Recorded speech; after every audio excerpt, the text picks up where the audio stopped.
After Skullduggery is over, in book 9, because there's going to be 9 books, I don't know what I'm going to do. I am going to write another book or series, and I am, because, you know, obviously I am.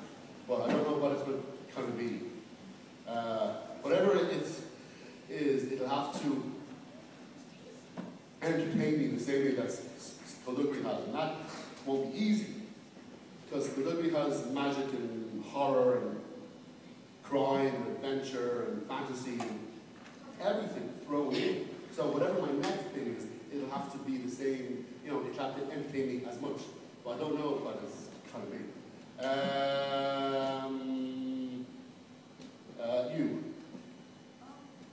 Who's your favorite villain and thanks for the Doctor Who reference? The Doctor Who reference.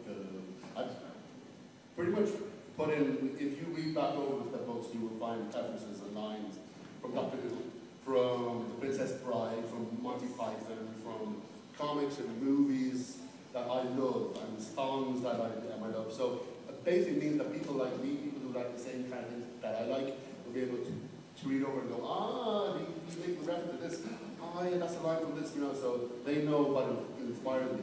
And who's my favourite villain? My favourite villain, one of them is Scapegrace, because he's, I don't know if I need to call him a villain anymore. He's a buffoon, and I've taken great delight in humiliating him in every single book.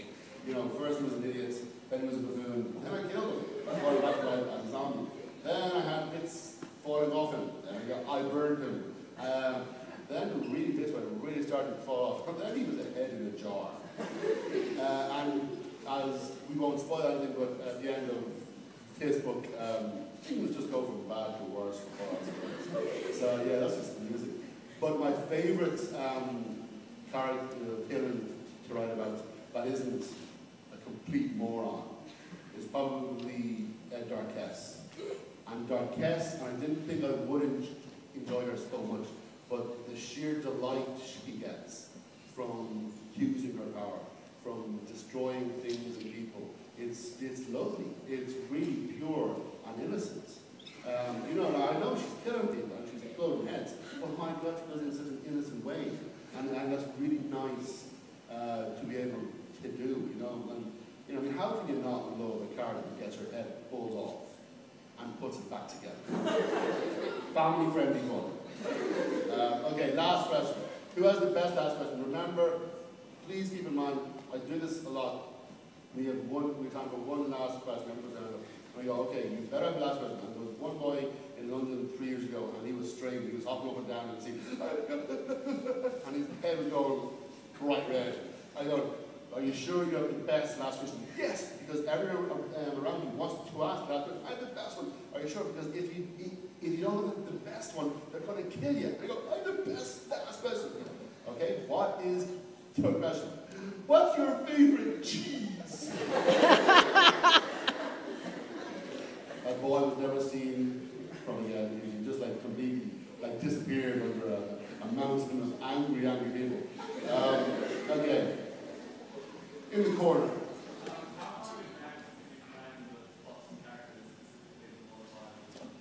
Okay, see, that's a good question to end on. Thank you for not asking me what my favorite cheese is. Or, as is the way in events of Adelaide, and everyone's putting their hands up, you know, everyone. And there's a little girl in pink, and a tiny little girl, and she wasn't even reading the book, she was like the little sister of the big sister. And I had to ask her, what's your last question? What's your favorite colour?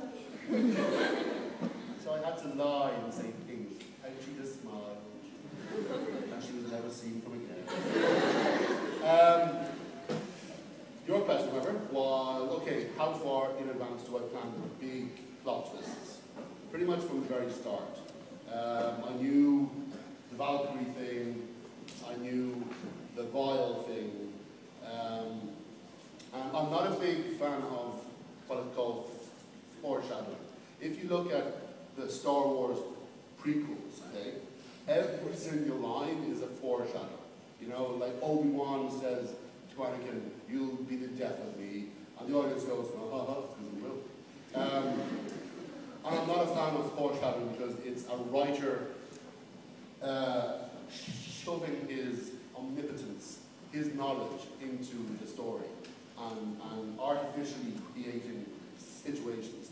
But if you go back over the books, you will find a lot of hints because people, will talk about the 5-year gap where a certain character just vanished, and then they will talk about Kyle, and everything will link up when you go back over it. So I need, with the big plot twists, I need to have that at the very beginning. Even though I might not mention it for 3 books, I need to know so the characters will be consistent. So I'm just a very smart guy. Very, very smart. Much smarter than